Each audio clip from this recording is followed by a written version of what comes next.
এবার হঠাৎ ক্ষমা চাইলেন সম্প্রতি পাকিস্তান সুপার লিগ থেকে ফেরা বাংলাদেশি লেগি রিশাদ হোসেন। কিন্তু তার কারণ কি? মূলত ভারত পাকিস্তান সংঘাতের সময়ে আতঙ্কগ্রস্ত একাধিক বিদেশি ক্রিকেটারের অভিজ্ঞতা মিডিয়ায় জানিয়েছিলেন রিশাদ।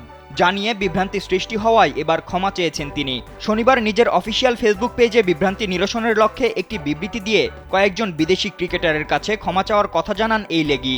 একই সঙ্গে তার মন্তব্য সংবাদ মাধ্যমে অতিরঞ্জিত করে প্রচার করা হয়েছে বলেও অভিযোগ তোলেন তিনি। এর আগে পিএসএল স্থগিত ঘোষণার পর পাকিস্তান থেকে আসার পথে দুবাইয়ের ট্রানজিটে ক্রিকেট বিষয়ক এক গণমাধ্যমকে সাক্ষাৎকার দিতে গিয়ে রিশাদ বলেছিলেন, এই সংঘাতময় পরিস্থিতিতে ড্যারিল মিচেল, টম কারান, স্যাম বিলিংস সবাই ভয় পেয়ে গিয়েছিলেন। দুবাইয়ে নামার পর মিচেল আর কখনো পাকিস্তান যাবেন না বলেও জানিয়েছেন। ওয়ালটন আবারও মিলিয়নিয়ার অফারে ওয়ালটন ফ্রিজ কিনে আপনিও হয়ে যেতে পারেন মিলিয়নিয়ার। এছাড়া ইংল্যান্ডের টম কারান ছোট বাচ্চার মতো কাঁদছিলেন। বিদেশি সতীর্থদের নিয়ে রিশাদের এসব মন্তব্য বিশেষ করে লুফে নেয় ভারতীয় সংবাদ মাধ্যমগুলো।